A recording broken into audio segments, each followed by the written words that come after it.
I really like this pale ale.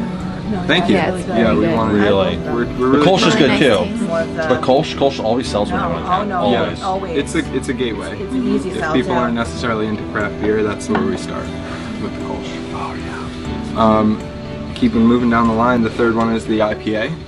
So once again, that's got a bunch of the farm hops in it. We supplement with a West Coast Citra hop to kind of give it that familiar IPA Okay. flavor. I love the pale ale. I should love this. Yeah, they're similarly approachable.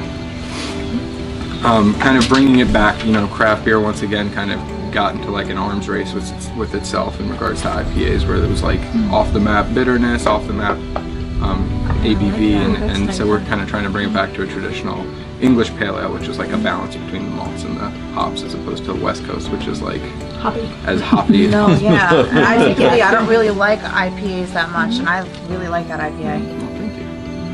And then the last one, which I actually like best out of these four, is the Rogan beer, and that showcases rye as a brewing ingredient, which a lot of people aren't familiar with. It grows really well in this region. We had, you know, some of the nicest rye. I don't want to say the nicest rye, but the person that helped us harvest our rye said that we had a very good crop, and it just does very well in this region, and it's like very it's able to be done organically, which is a challenge for other crops. So we designed this beer with the intent of using our rye in it, and here it is. Awesome. So it's a lager. It's crisp Okay. and light, and you'll taste it when you try it. The rye gives it like a little bit of a spiciness that is then kind of balanced out with the botanics of the hop. Yeah.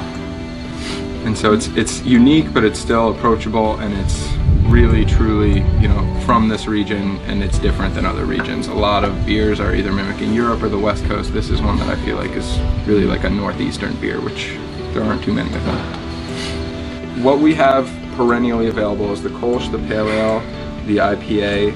The Rogan beer was started as a seasonal, but it has been received so well that we will keep it on year round. So these four, yes. In the next flight, some will be just seasonal. And you know, a lot of what we do here is about like permaculture and sustainability, and we're always trying to inform the people that end up consuming our beer, you know, inform them why it is a little bit more special, not to make ourselves feel too good about ourselves. But so as you see, you know, I kind of gave you the brief overview. We have the ducks, we have the pigs, we have some sheep, we have honeybees, and then the hops and the rye. And so everything on the farm is kind of tied into beer in one way or another. It started with the hops and the ducks. On our first season, the ducks have like a nitrogen-rich waste, and we filter the water and we irrigate the hop beer with them. And then as a complement, we get duck eggs. Awesome. On the menu. And then similarly, the following season, the sheep came on. For the hop yard, you have to do a lot of pruning and maintenance, and because we're organic, our main rivals are like mildews and molds, and they're always kind of moisture related pestilence, and so they start from the ground and go up, and so if we can keep the bottom like 2 feet really pruned, that kind of helps. The sheep do that? Yeah, and so we bring the sheep in, and you know, when we do in the beginning of the season, it's like a golf course out there, and they just kind of do all the work for us, and obviously they're fertilizing the whole time. And then at the end of the season we get a lamb, which, so that's the sheep, that's the ducks. When we're done brewing, you end up with all this grain that's kind of used. It's called spent grain. We go out of our way to get organic grain, and so then instead of just letting it compost, we use it as pig feed. We have 5 pigs in the back, and they're getting really fat. And so similarly, that's kind of our way of using what would be a waste output and having it be an input for a new project that'll ultimately, you know, give us some value down the road. Honeybees, we have 15 honeybee hives. They obviously pollinate everything. We have this wildflower meadow and all of our crops that grow.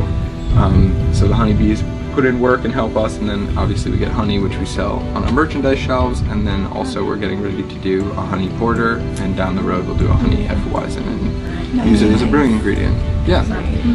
So trying to really, instead of just view each project as like an input and an output, trying to designing the beers and designing the farm in a broader sense, so that we're like looking around, seeing what's available, what makes sense, and then that kind of dictates our direction.